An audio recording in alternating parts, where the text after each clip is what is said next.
Today, we're going to be talking about breath work and core, so you can really help people activate their core, bring their heart rate down, transition from one thing to another, and stay in control so you can get better neuroconnectivity with the exercise you're doing and the muscles they're trying to work, right? That's what we do as coaches.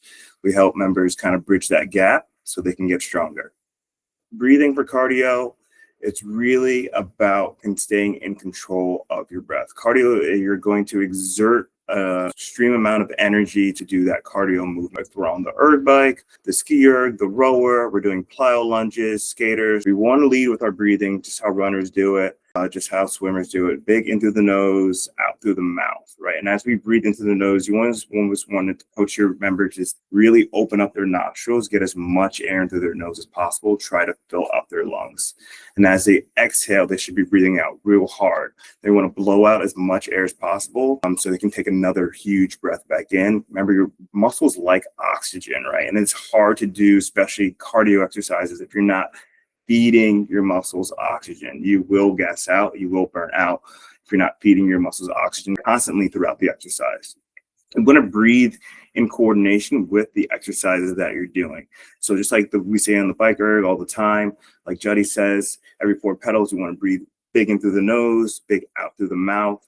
That goes the same for burpees, step ups, for skaters, for plyo lunges. As we're exerting ourselves, we want to get that big exhale. We want that rhythmic breathing, right? So if you think about like a burpee, as we're going down, we want to inhale on the way down.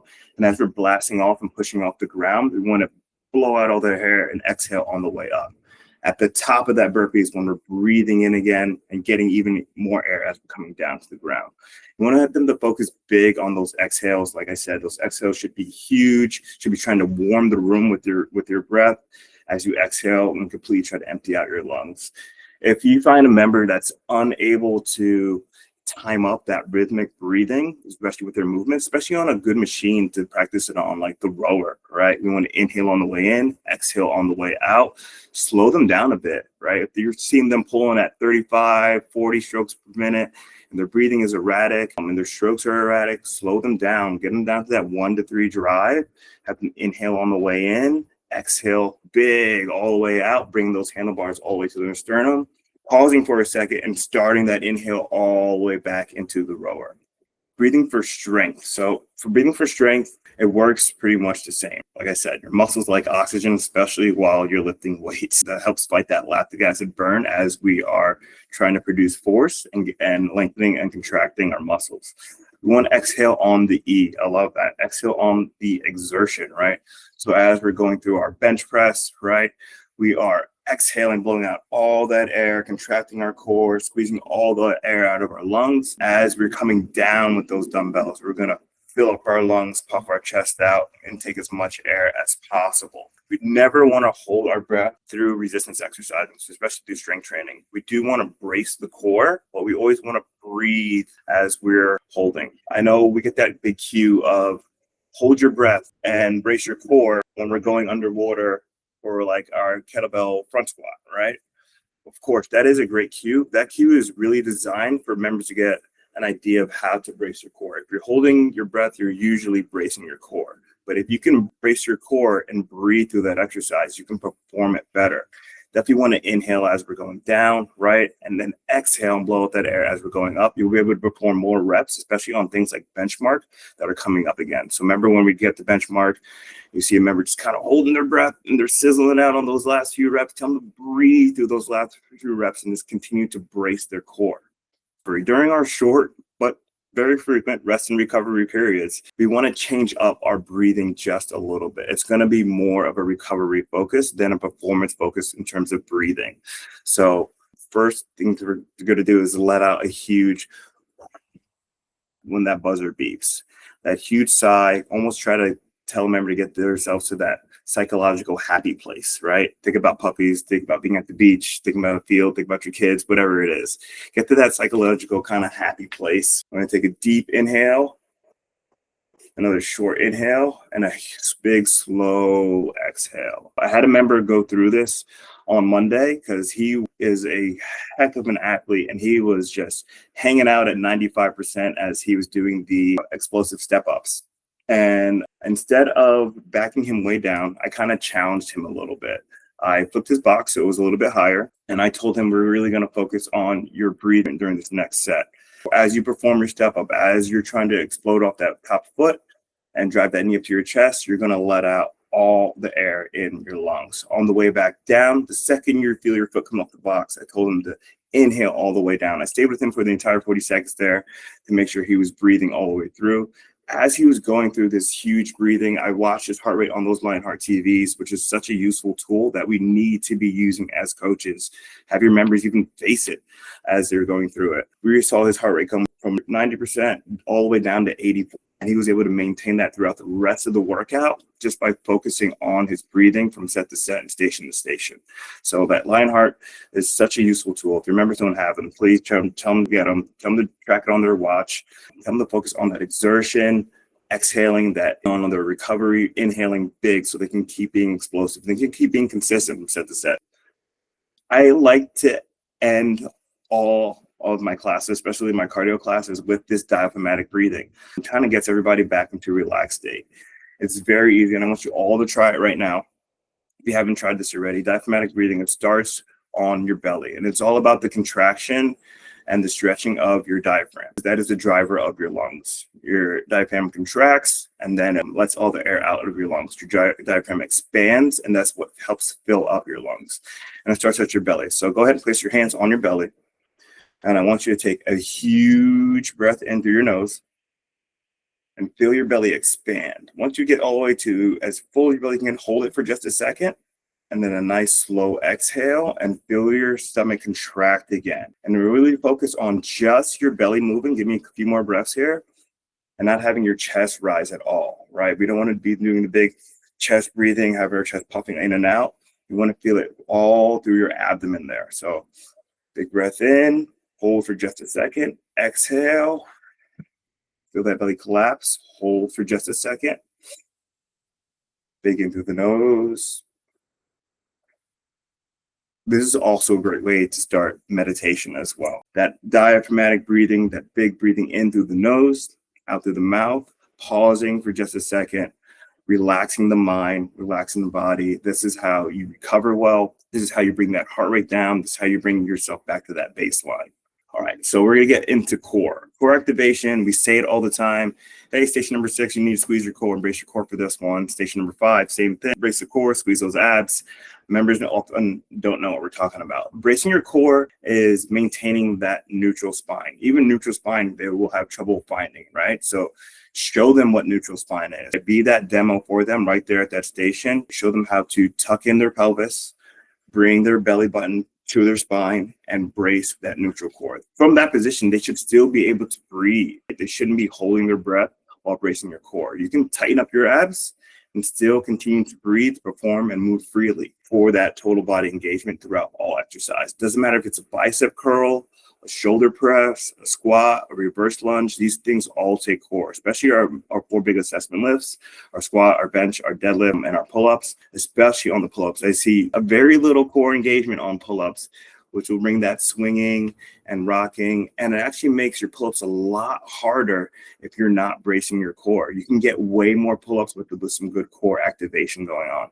All right, we're going to give you some exercises you can tell members to get some good core activation when they come in a few minutes early. These are great drills they can do before you start your intro, before you start your demo, to get their core nice and activated. And we're going to start with our active bridge. And this is more just to brace the core. So as we bridge up, my feet nice and flat, and I don't want to have an arch in my low back, right? This is also a good cue. I'm thinking about crushing my fingers with my low back, driving my back into the floor. From here, I'm going to drive through my heels and squeeze my glutes up at the top.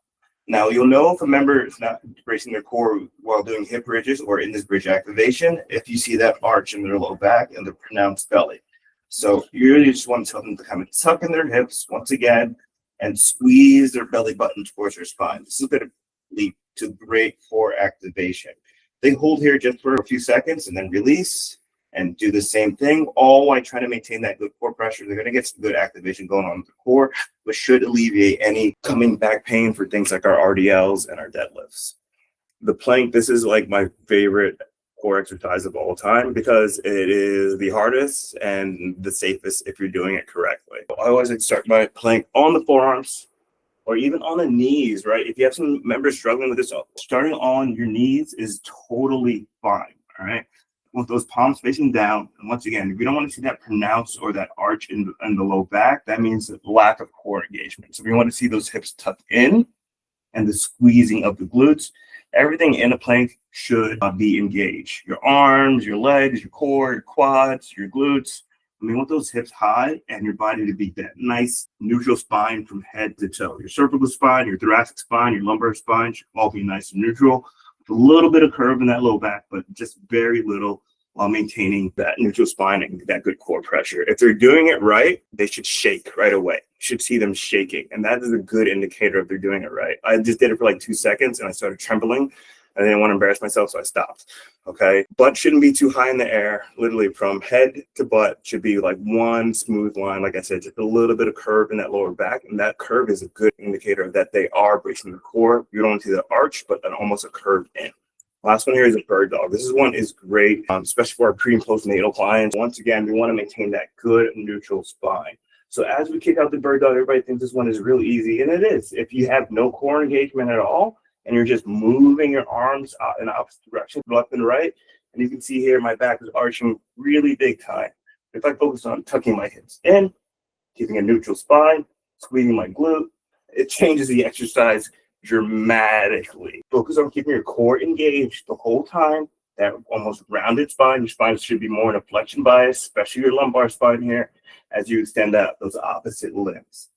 The dead bug. This is probably my real favorite. All right, because not everybody thinks this is the easiest as well. Such a brain teaser. And you're going to start off with that good neutral spine. So pressing my low back into the floor. What's going to help with that is your knees staying right over your hips. If those knees or your hips are extended, it's going to be harder to engage that core. So have those knees right over those hips, almost sticking right over your belly button. From here, we're going to embrace and get a little bit more core engagement by reaching up as far as we can with our arms. This is going to contract those top abs as well.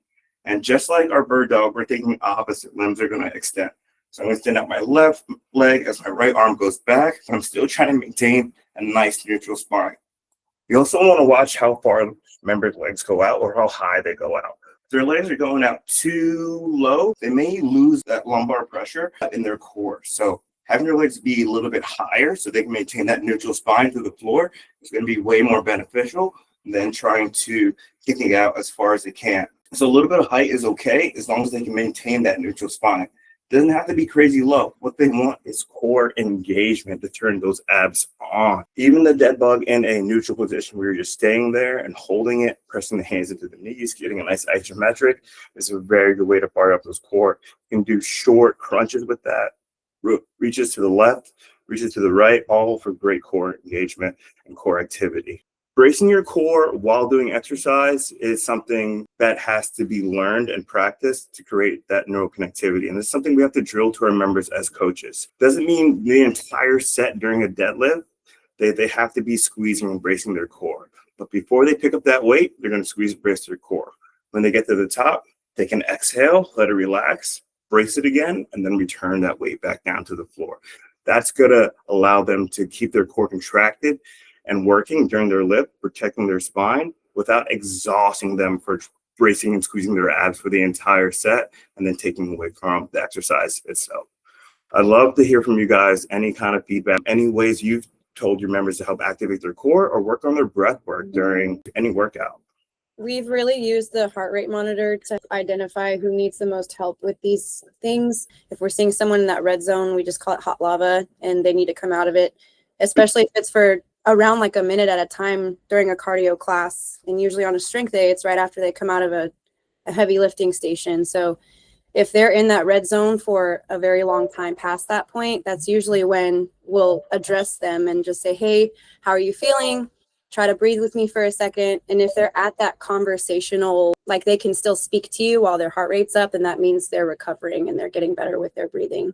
Absolutely. That conversational, I love that. That's always a good indicator of I can breathe, I'm conscious of what's going on. I think also educating our members who are wearing hearts about getting into the red. You should be exerting yourself hard, and you might end up finding yourself in zone 5, which is totally fine. We just don't want to live there, right? That's not someplace you want to hang out for 3 or 4 stations at a time. So focusing on them trying to recover after they spike their heart rate that much, focusing on that breathing, that diaphragmatic breathing, and staying in control is going to help them perform better from station to station and really help injury prevention. When your breath is out of control and you're moving your body freely and wildly, that's when bad things tend to happen.